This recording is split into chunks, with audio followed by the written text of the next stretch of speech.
Halo, halo, selamat sore, sahabat Conwood. Selamat bergabung di Instagram Live Conwood. Hari ini kita akan join IG Live bareng Skala. Nah, kita akan ngomongin apa aja. Biasa kita akan kenalan dengan Skala, terus dengan founder-foundernya gitu ya.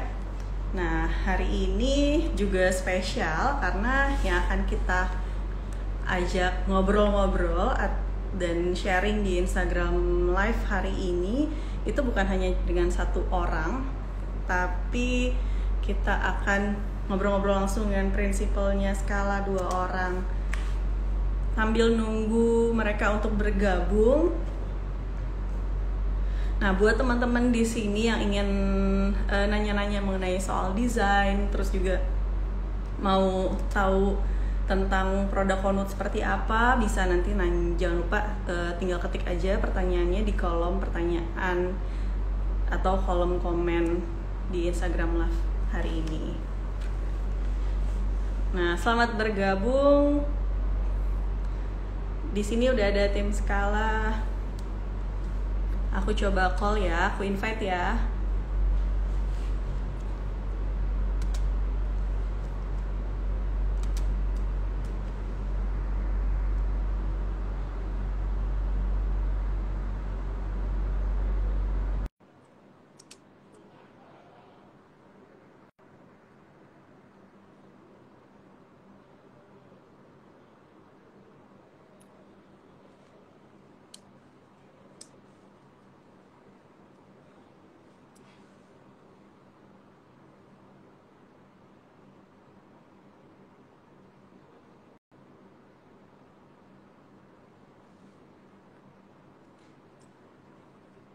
Oke, nah ini udah ada di sini. Sambil nunggu masih online lagi, tadi udah ada, tapi mungkin masih nunggu connection. Hari ini kita akan ngobrol-ngobrol bareng sama Mas Hans dan Mas Harul Haq.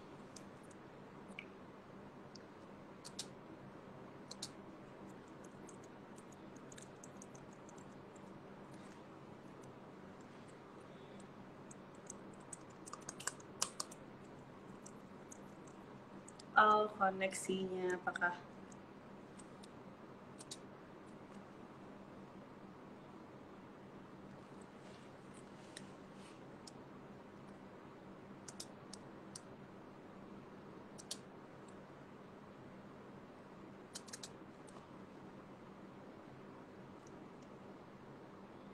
mana ya ini? Oke, kita coba invite lagi ya Mas Hans, dan kita invite lagi Instagram dari Skala Design. Oke, tersambung. Halo, selamat sore.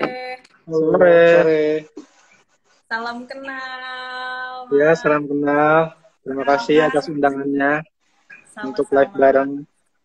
Perkenalkan, nama saya Heidi. Saya merupakan tim project sales dari tim Conwood Indonesia. Nah, hari ini dari Conwood ingin sekali ngobrol-ngobrol sama prinsipal arsiteknya dari Skala. Mungkin bisa sambil dikenalin gitu ya, prinsipalnya dengan Mas siapa, dua di sini walaupun satu separoh. Coba Mas yang satu lagi in frame sedikit. Nah ya gitu. Mungkin sambil dikenalin, terus nanti kita sambil ngobrol-ngobrol kenalan ya Mas ya. Monggo Mas, Siap. silakan. Ya, perkenalkan kami dari Skala. Saya sendiri Mazhar. Dan ini saya Hans. Mas Kre buka aja kali, Mas. Kita kan deketan nih, social distancingnya susah nih. Ini Mas Berarti Hans, Mas Hans prinsipal design. yang Nah, kiri, yang sebelah kanan panggilnya siapa Mas? saya Mazhar. Mas Har. Mazhar, iya. Tapi kalau saya mau panggil depannya Mas, berarti ada Mas Har. Gimana dong? Betul. Ini biasanya orang nggak ngerti nih, tapi ini langsung paham. Saya kalau gitu langsung gimana ya manggilnya enaknya ya, Mas Har. Gak apa-apa lah ya. Mazhar aja, Mbak. Mas Har tuh singkat cerita dong, dulu background arsiteknya ngambil di mana gitu, sama lulusan tahun berapa? Oh, kalau saya sih lulusan sih tahun 2016 ya. Panjang, ceritanya panjang ya. Tapi agak Lulus apa panjang nih? ceritanya. Lulus S1 kuliahnya. arsitekturnya, kuliah Oke. Ya. dari Trisakti. Saya nempuh pendidikan S1 arsitektur tuh dari tahun 2007. Wow, Baru lulusnya panjang sekali karir 2016. studentnya. Dalam memang. Alhamdulillah. Nggak apa-apa, yang penting sekarang udah lepas ya Mas ya dari bangku kuliah. Iya, beban kuliah udah lepas, sekarang beban baru lagi kan, Mbak? Benar. Nah, kalau Mas Hans gimana? Sebenarnya kalau dibilang lulusnya tahun berapa, lulusnya bareng sama Mas Mazhar. Cuman start kuliahnya jauh dari Mas Mazhar. Kalau Mas Mazhar tahun 2007, saya start kuliah tahun 2012 di Universitas Pembangunan Jaya, Bintaro. Oh, UPJ Bintaro. Iya. Deket dong ya. Kantor di mana sih, Mas? Kantor kami sekarang ada di Bintaro juga sih. Kita ada di Bintaro, Jalan Bunga Mayang nomor 43B, daerah orang lebih taunya Jalan Veteran mungkin ya. Iya. Veteran. Oke. Berarti sebenarnya bukan teman kuliah. Nah, terus kenapa bisa kolaborasi bareng untuk bikin firma tuh gimana ceritanya sih gitu? Boleh nggak kita flashback dikit ceritain? Aduh. Yang agak berat ya. Jadi mungkin Mas Hans ketemu lagi dulu nongkrong di Bintaro mana gitu kan? kita alumni satu kantor yang sama, Mbak. Oh, di mana tuh? Kita alumni dari USP Arsitek. Dulu sama-sama saya kerja di sana, Mas Hans kebetulan waktu itu masih magang. Oh, oke. Nah, terus kita sama-sama ngobrol di situ kurang lebih sekantor bareng 2 tahun ya. 2 tahunan. Dulu Mas Hans masih diminta tolong bikinin kopi aja ya. Kalau sekarang Belum pernah sih nyampe nyuruh kayak bercanda gitu. ya Mas ya. Iya. Sebenarnya sih waktu di kantor USNP Arsitek kita sama-sama dalam divisi yang sama arsitektur, cuman karena proses kerjanya yang berbeda, Mas Mazhar lebih banyak sama prinsipal yang A, yaitu Mas Temi, saya sama Mas Timi. Jadi kita sebenarnya jarang ngobrol sih di kantor tuh. Masa iya? Apa bisa? Jadi kita ngobrolnya malah setelah saya resign dari USNP Arsitek. Jadi lebih kayak ngobrol mendalam mengenai arsitektural lah. Kalau di dalam USNP kita masih ngobrol perihal kerjaan kita di kantor tersebut aja sih. Iya Mbak, soalnya saya dulu atasannya dia. Makanya nggak pernah ngobrol. Anak magang ngobrol sama anak magang ya. Nah. Gak ya. Tapi ini agak jarang sih aku dengar cerita kalau misalnya akhirnya kolaborasi sama teman kantor lama, tapi teman kantor lamanya bukan yang dulunya satu tim, justru yang dulunya malah beda tim atau beda bagian gitu ya. Nah, terus gimana akhirnya bisa tercipta chemistry? Karena kan bikin satu firma arsitek kan nggak mungkin cuman karena kenal, lo punya modal, gue punya modal, terus kita jalan bareng gitu kan. Pasti harus ada yang namanya chemistry, kerja, terus juga harus ada yang namanya prinsip-prinsip yang mungkin sama atau beriringan gitu. Itu gimana tuh? Mungkin bisa menjawab pertanyaan yang penasaran saya, kepo ini. Nah, mungkin ya mungkin yang bisa menjelaskan Mas Hans nih, karena kan sebenarnya yang join skala belakangan itu saya. Mas Hans sudah duluan mendirikan, Mbak. Jadi kita alumni dari kantor yang sama itu sebenarnya bertiga. Ada satu namanya Mas Dimas, cuma nggak hadir di sini. Nah, Mas Dimas sama Mas Hans itulah yang duluan membentuk skala ini. Baru saya gabung belakangan, karena memang saya resignnya belakangan. Soal chemistry sih sebenarnya susah sih Mbak ngejelasinnya ya. Ngerasa cocok aja. Kayak ih, bukan pasangan hidup juga sih. Agak ngeri nih kalau bahas kayak gini nih. Ya, cocok aja gitu pas ngobrol soal arsitektur, ngebahas proyek, terus ya udah kita join aja kalau gitu ya, sesimpel itu sebenarnya. Tapi ya memang dalam perjalanannya kita kan udah hampir 3 tahun nih bareng di Skala. Ya nggak adem-adem terus juga, ada ributnya juga. Ya namanya juga kita kolaborasi kan bukan cuma ada seneng-senengnya aja, ada susah-susahnya juga. Tapi ya sejauh ini sih kita masih bertahan bisa menyelesaikan masalah-masalah sama-sama.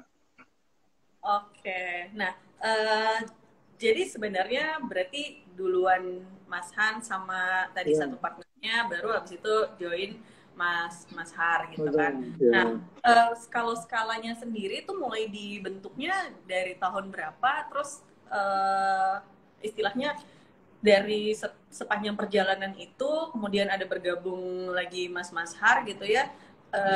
Itu atas latar belakang proyek apakah gitu akhirnya kalian kolaborasi jadi bertiga.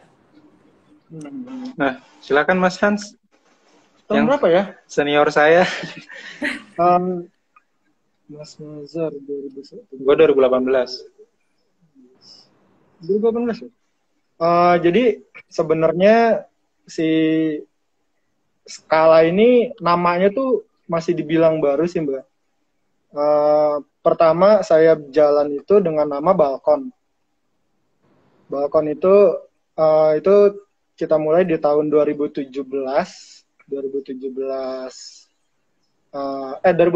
akhir, 2017 awal lah, itu baru mulai. Selama perjalanan setahun, hampir setahun setengah, nah kita berpikir bahwa kayaknya nama Balkon nih kurang eye catching, kurang orang kalau denger tuh kayak masih apa sih kok Balkon gitu.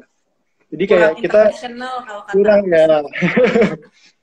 Akhirnya kita mikir kita rebranding nih nama kita jadi apa nih? Nah, akhirnya waktu itu ketemu si nama Skala itu sendiri.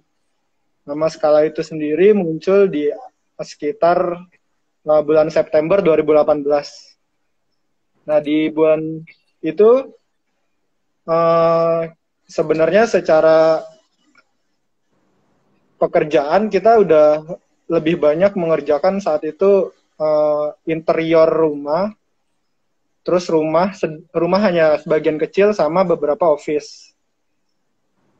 Nah, dari tahun 2018 itu kita mulai jalan semakin banyak project dan akhirnya ketemu sama Mas Mazhar juga di project rumah.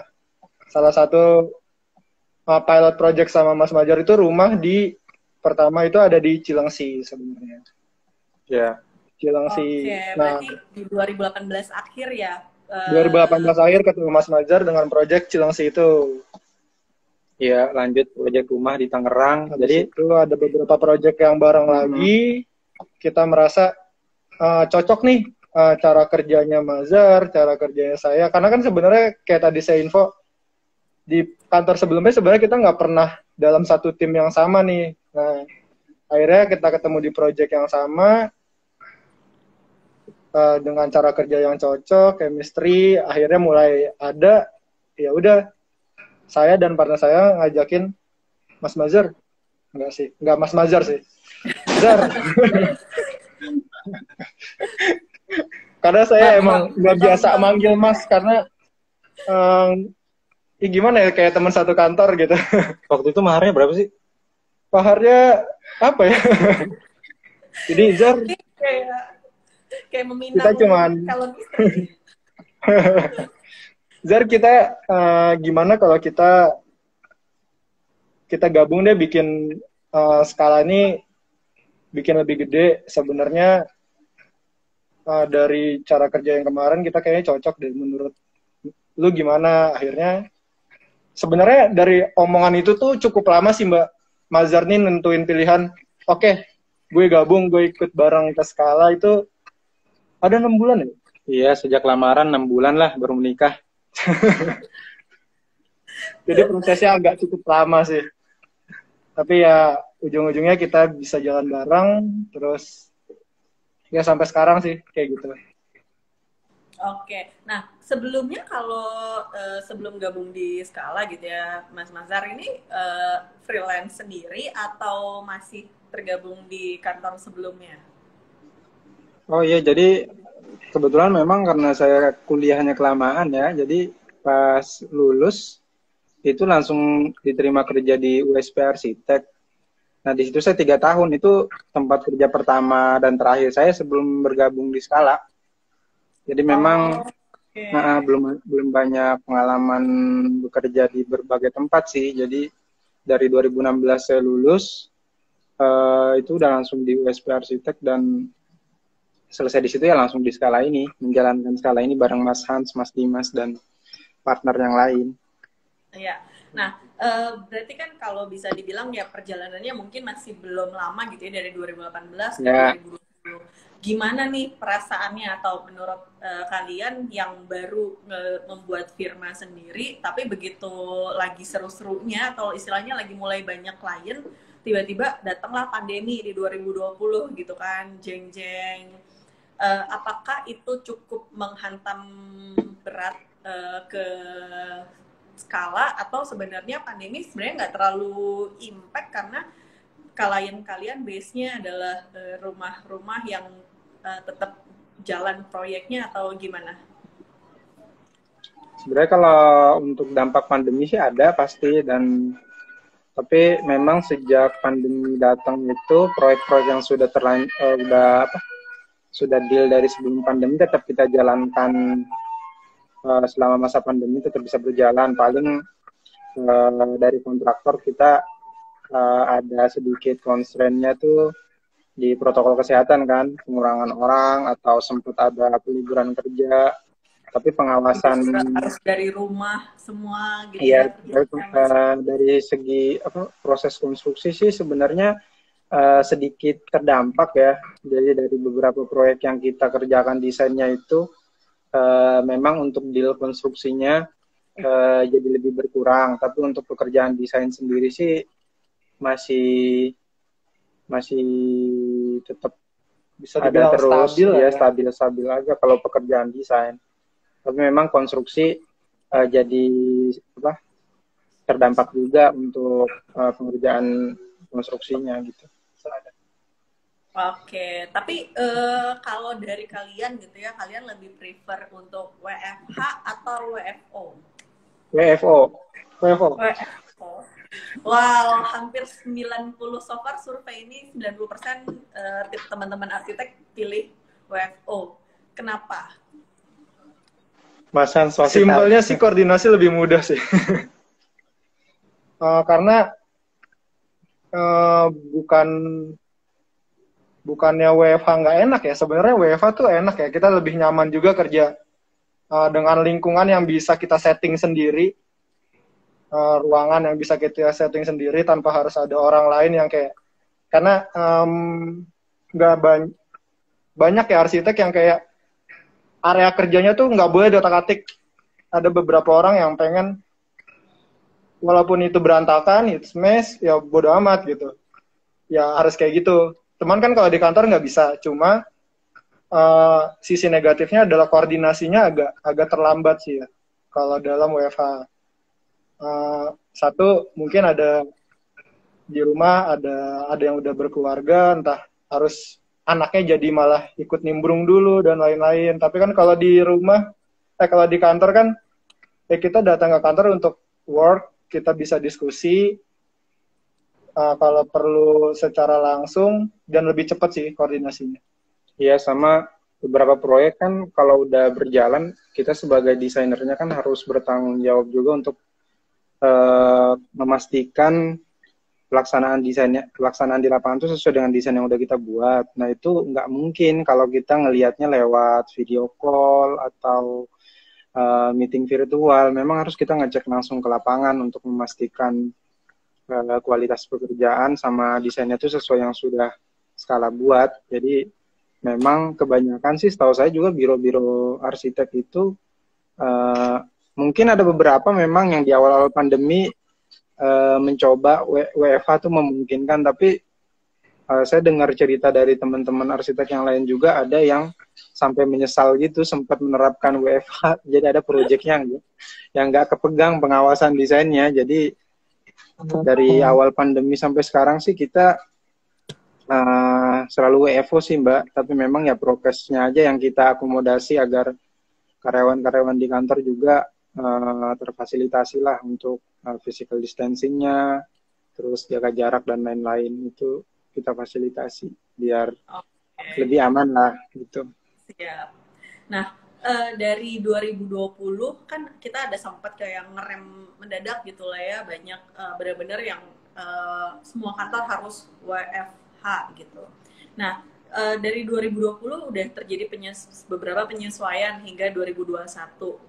Kalau di tim Skala sendiri gitu ya, dari segi mendesain ada perubahan pakem atau perubahan prinsip dalam mendesain nggak sih untuk menjawab isu pandemi ini, atau sebenarnya sama-sama aja nggak ada yang desain spesifik atau pakem spesifik yang selalu ditambahin? Kalau dari pakem secara menghadapi pandemi ya berarti kita ada beberapa perubahan di pakem desain untuk sebenarnya area yang lebih bukan private ya, kayak office, terus ada beberapa retail, sama kayak restoran. Jadi cuman kita balikin lagi ke owner. Apakah mau tetap menerapkan dalam segi protokol kesehatan ini? Cuman kan ada beberapa owner yang lebih mikir, saya mau didesain secara maksimal aja dulu tanpa ada penerapan jarak dan lain-lain. Tapi nanti disesuaikan ketika udah jadi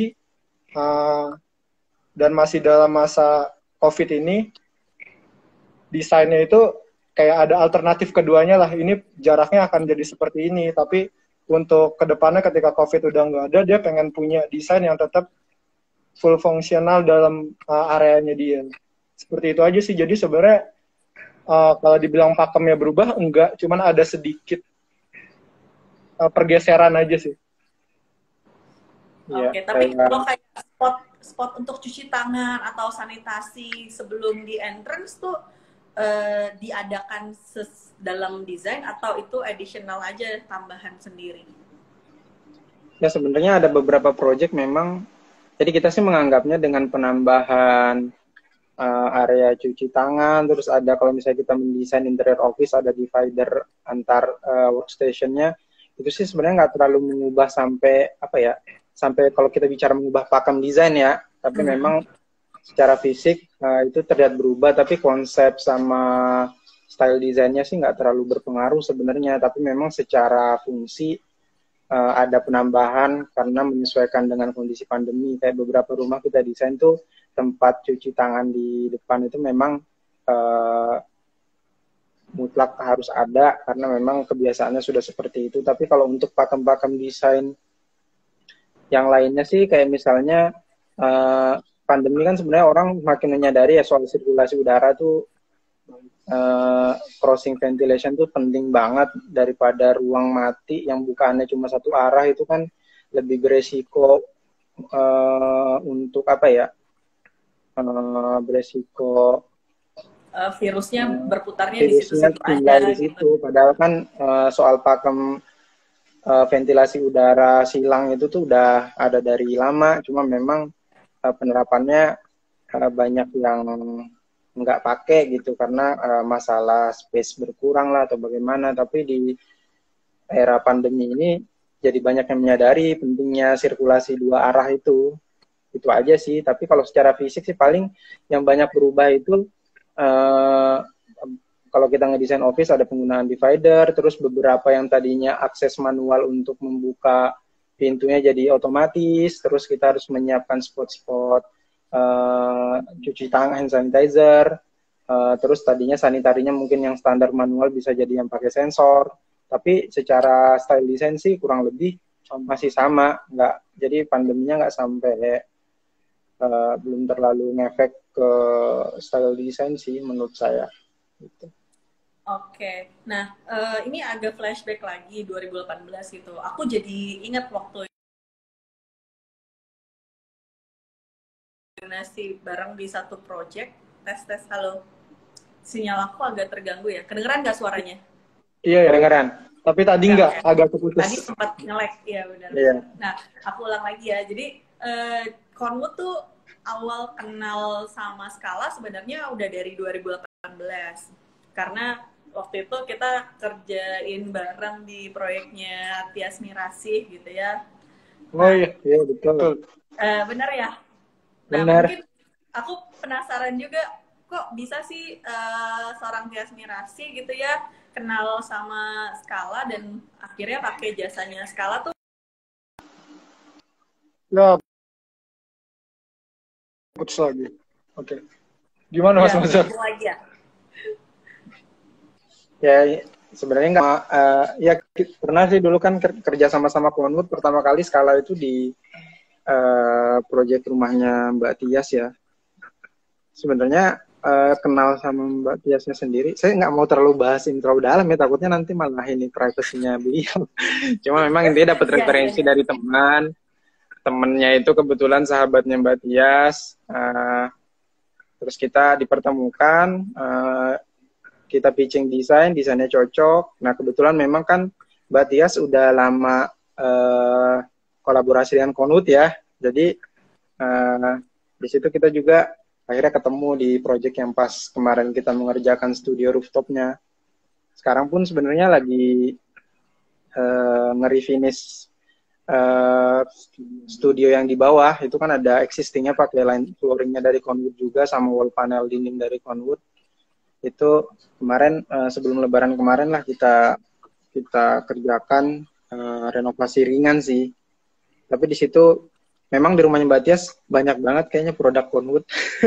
Semuanya Conwood, Mas. Iya, rumahnya Conwood banget. Cuman unik banget, soalnya sebenarnya uniknya tuh konsep rumahnya dia tuh ada satu rumah gede, tapi rumahnya dia tuh karena di Kemang gitu ya, jadi banjir tuh udah kayak hujan biasa, seringnya gitu ya, jadi ya bagian bawahnya malah untuk studio gitu, sementara mereka hidupnya di lantai 2, dan itu challenge juga sih, unik buat arsitek gitu ya, gimana ngedesainnya supaya feel rumahnya tetap dapat walaupun mereka tinggalnya di atas studio gitu kan ya, karena bawahnya pure buat studio aja gitu. Iya betul, karena memang kebetulan memang pas di Project Tias Mirasih itu kita untuk pengerjaan flooring kan memang kita cocok juga menggunakan produk Conwood di sana, karena kan itu kita membangun di atas rumah existing. Kita butuh material yang pemasangannya simple, terus perawatannya juga nggak ribet, apalagi di daerah banjir kayak begitu ya. Cocok aja kemarin pakai produknya Conwood juga, makanya sampai sekarang sih setahu saya masih awet-awet aja di situ, cuma kan paling perlu dibersihin setiap habis banjir gitu. Exactly ya. Nah, selain proyek dari renovasi rumahnya Tias Mirasih, ada emang kalian spesialis rumah-rumah artis atau karena link aja nih gitu? Soalnya biasanya gue bisa jawab, Mas Mazhar. Dapat referensi lagi gitu kan. Oh iya, memang sih biasanya memang referensi nggak jauh-jauh dari circle-nya klien yang sebelumnya ya, cuma Scala nggak eksklusif melayani klien public figure atau artis sih. Klien kita yang non artis atau non public figure sebenarnya lebih banyak, cuma memang ya namanya kerjasama dengan klien yang public figure mungkin exposure-nya lebih besar, jadi kesannya mungkin Scala banyak mengerjakan project public figure, tapi memang kenyataannya seperti itu sih. Gimana sih? Ini ada yang komen juga nih dari Goza, nyimak katanya, thank you udah nyimak. Terus dari Rest Ares, ini tuh kan ada nanya kan, ini kalau nggak salah arsiteknya Tias Mirasih ya, tuh kan? Karena Mas Ares pakai kalau nggak salah lagi. Ya, karena emang followernya Conwood kan juga mungkin udah tahu gitu ya, kalau sering di-mention juga sama Mbak Tias, mention Conwood bareng sama Scala. Nah, terus Iya. oh ini ada yang manggil Mas Mahar Mahar. Aduh, kayaknya kayak dari Kayak kurang sih tuh. dari akun Nur Hasanah. oh itu Fansnya nih kayaknya. mantan karyawan. Oh, kirain mantan pacar. Enggak. Dulu Mbak Siti, halo Mbak Siti, apa kabar? Dulu berkolaborasi berapa tahun ya? Setahun setengah. Termasuk dulu Project Tias Mirasi juga Mbak Siti termasuk yang menghandle. Oke, terus ini ada lagi nih dari Angelin, soulmate jadi bisnis nih ya. Waduh, apa nih maksudnya? Kalau soulmate saya ngeri juga deh. kita lebih sering ribut kok daripada adem-adem. Tapi ya itu serunya di situ. Tapi Mas Hans tuh kalau dilihat-lihat lama-lama kayak mirip kayak Rizky Febian ya. Waduh.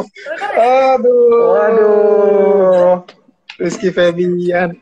Perasaan mungkin sekarang begitu kali Mbak ya, karena rambut gondrongnya hilang nih. Kalau di publikasinya live IG ini kan masih gondrong banget tuh Mas Hansnya.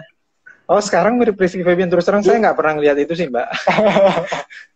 Dulu sempat ada yang ngomong gitu juga sih, cuman ya emang iya gitu. Ketika rambut pendek, karena cuman Mas Mazhar tuh lebih sering ngelihat saya rambutnya gondrong. Cuman beberapa bulan terakhir saya baru potong rambut aja sih. Iya. Saya juga banyak tuh yang bilang saya mirip seseorang. Oh, saya tahu. Siapa?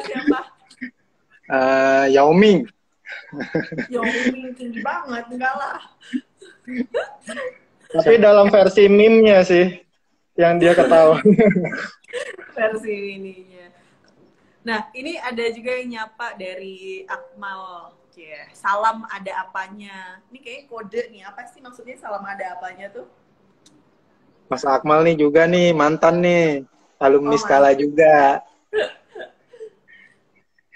Dulu juga di project Inspirasi. Ada apanya ya?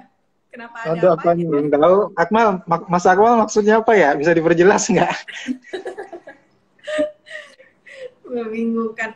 Nah terus Mas aku mau nanya juga gitu ya.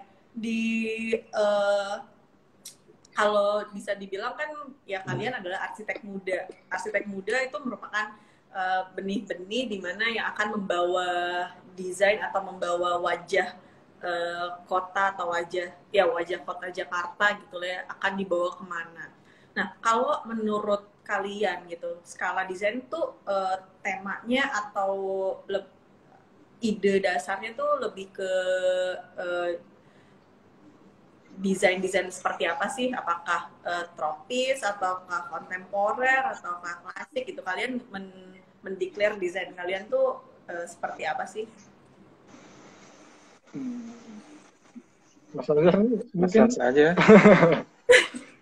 Sebenarnya secara declare kita nggak mendeklar kita arsitek yang lebih ke arah arsitek tropis, modern tropis, minimalis atau apa.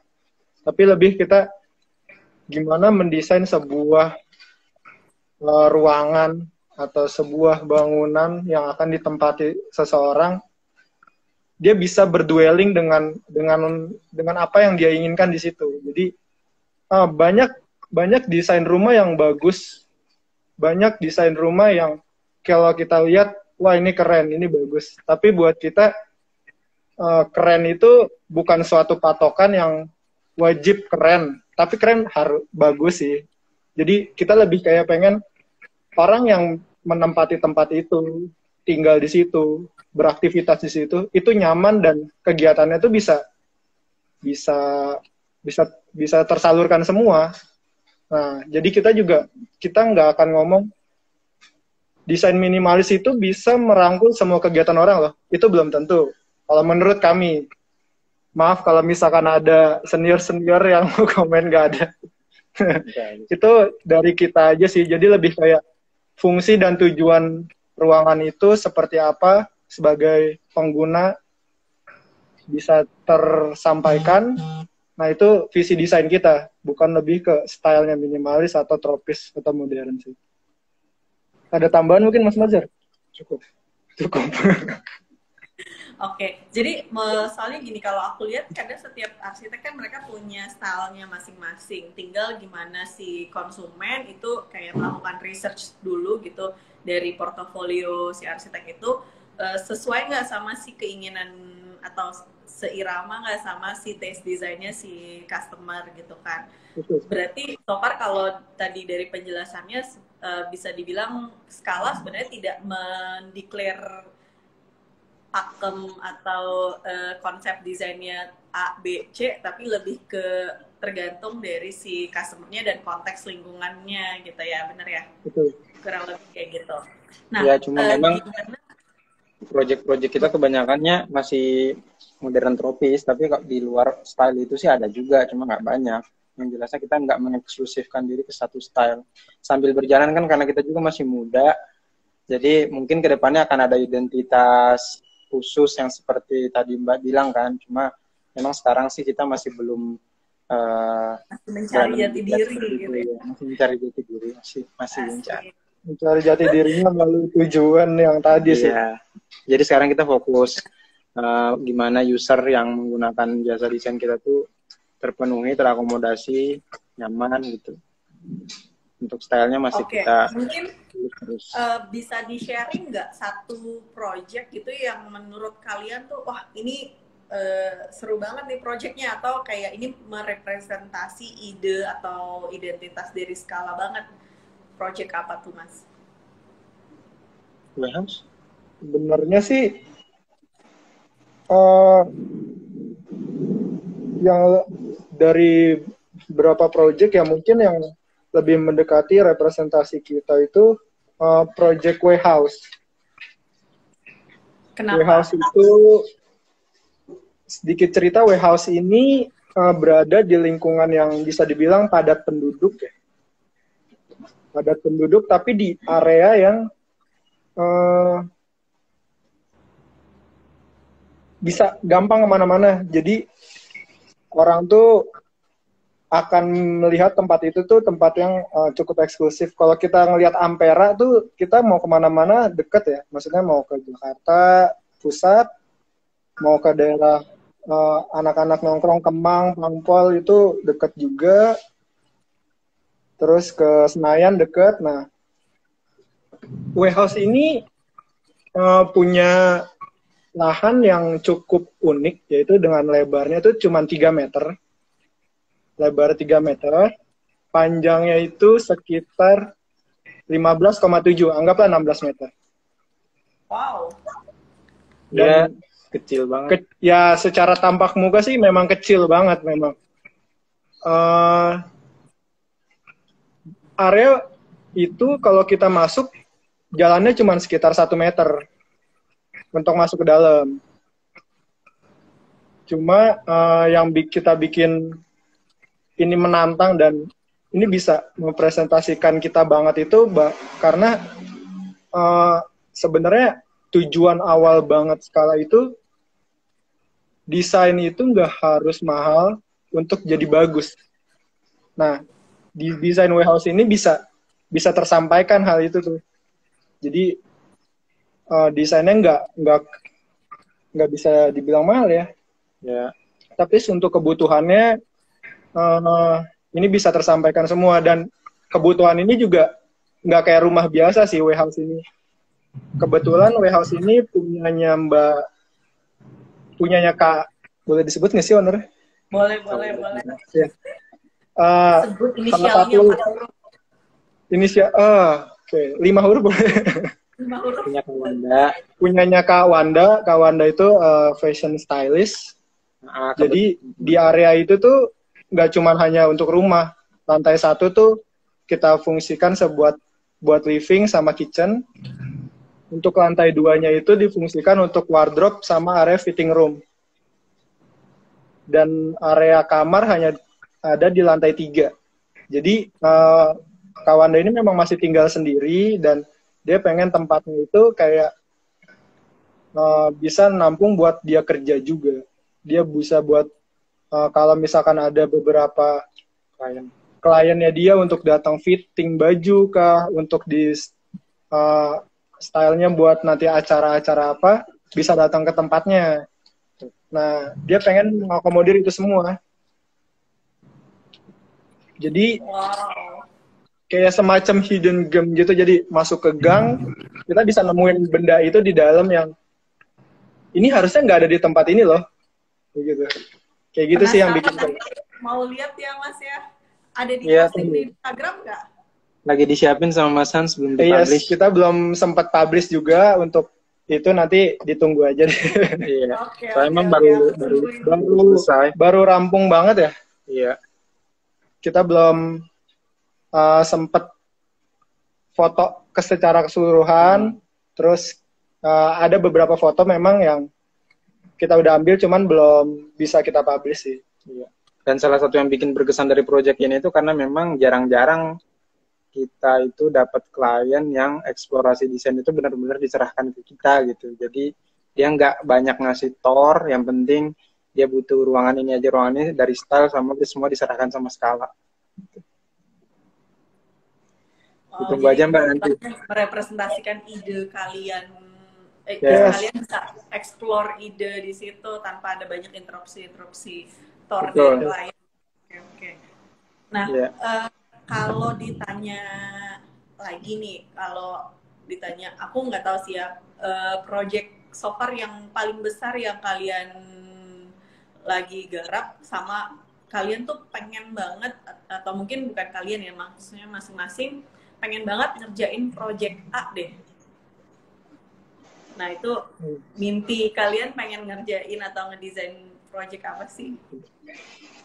Kalau saya sih pengen banget ngedesain pesantren secara keseluruhan. Jadi kebetulan saya alumni pesantren, jadi saya punya mimpi keahlian saya di bidang profesi ini tuh bisa diterapkan, dibalikkan untuk membangun pesantren. Jadi memang skala kan juga sejauh ini udah pernah melakukan pendampingan konsultansi desain ke beberapa pesantren, karena memang salah satu mimpi saya juga punya biro sendiri itu biar bisa diberdayakan ke arah sana. Memang lebih banyak bicara sisi sosialnya sih di sana, tapi pengennya sih nanti kalau dari saya sendiri pengen desain satu pesantren gitu, yang memang diserahkan dari master planning-nya diserahkan ke kita. Sekarang lagi ada yang berproses seperti itu di Cianjur. Kita kerjasama dengan sebuah yayasan. Sekarang lagi proses pengerjaan desainnya, ya didoakan aja mudah-mudahan bisa segera realisasi.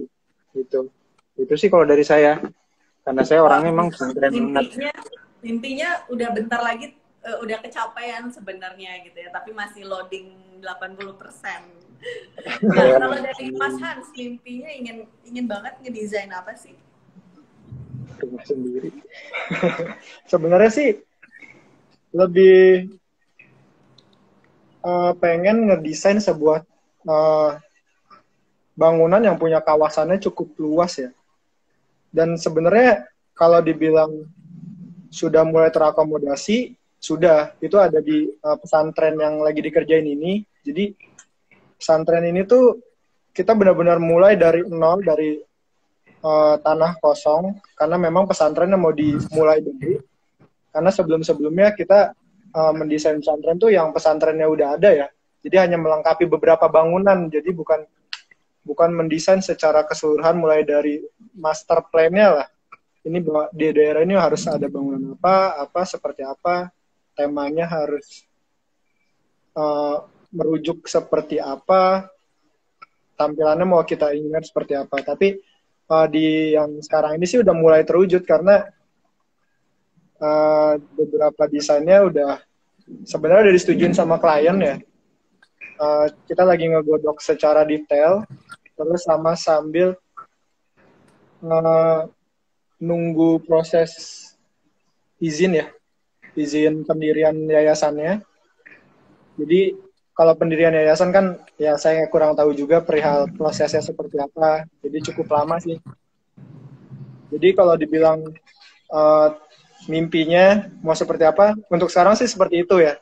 Namanya manusia, nanti ke depannya mungkin kalau itu udah terrealisasi ada lagi dan lain-lain. Oke.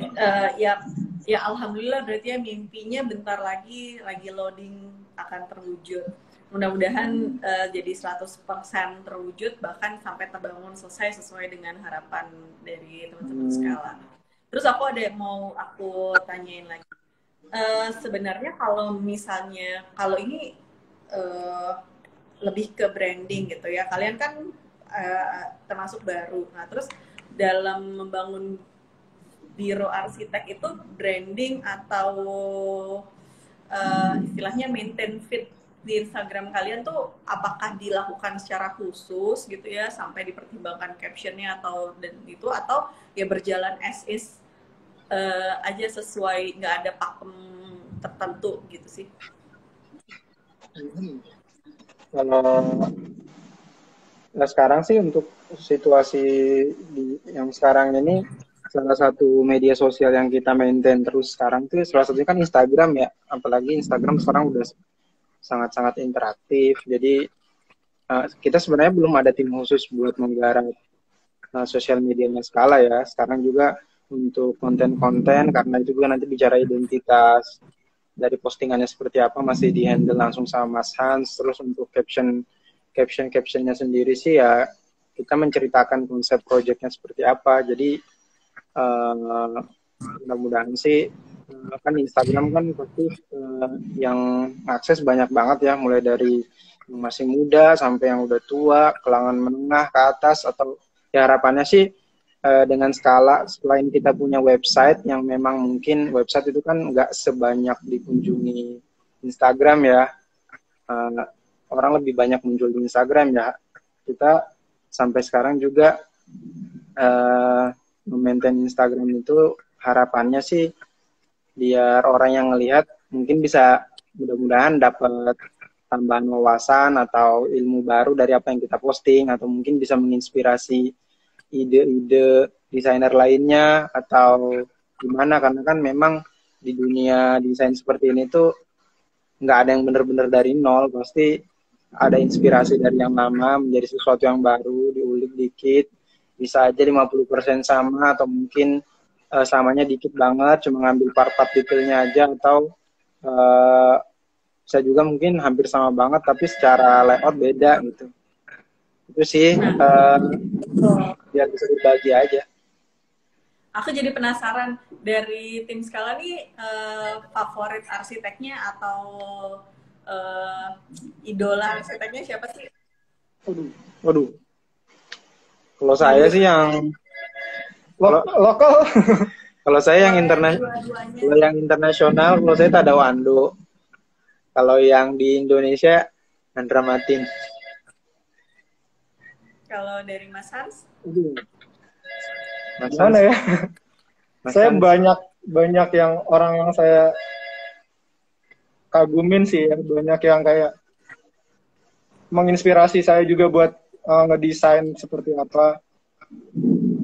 Kalau lokal ya nggak boleh lebih dari satu ya.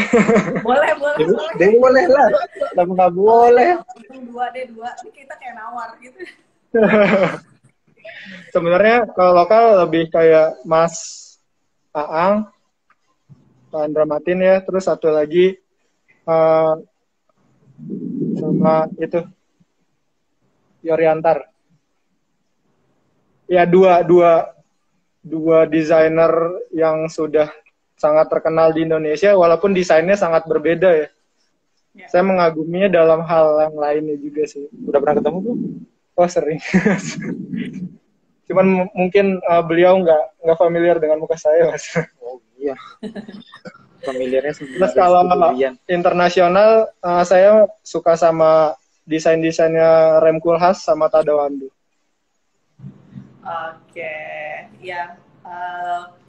Baik, mungkin inspirasinya banyak datang dari desain-desain mereka gitu ya, terus jadi referensi kalian dalam menentukan desain. Oke, kayaknya waktunya udah lewat sedikit. Aku udah mau imsak nih. Udah mau imsak. Oh, imsak sih udah mau beduk maghrib kali. Imsaknya beda nih Mas Hans. Mas Har. Nah, oke. Aku mau ngucapin terima kasih buat kalian berdua udah ngeluangin waktu untuk ngobrol-ngobrol bareng sama saya di Instagram Live Arsitek Sharing bareng sama Konut ID. Sukses terus buat Skala. Terus mudah-mudahan kalian sehat selalu dan makin keren karya-karyanya, makin banyak karya-karyanya yang terbangun untuk menghiasi proyek-proyek di Jakarta atau di Indonesia. Terima kasih banyak ya. Ada akhir kata? Ada penutup? Silakan. Kami juga dari Skala berterima kasih banget sama Konut ID udah ngasih kesempatan buat sharing dengan media seperti ini. Ini benar-benar berkesan banget sih. Mudah-mudahan dari pendengar mungkin ada yang bisa menginspirasi. Terus mudah-mudahan juga Konut kedepannya makin jaya dan sama Skala juga mungkin masih bisa lebih banyak yang dikolaborasikan ya. Sampai ketemu lagi Konut. Iya. Thank you, terima kasih. Iya, sehat selalu. Salam buat teman-teman di kantor. Dadah. Terima kasih, dadah.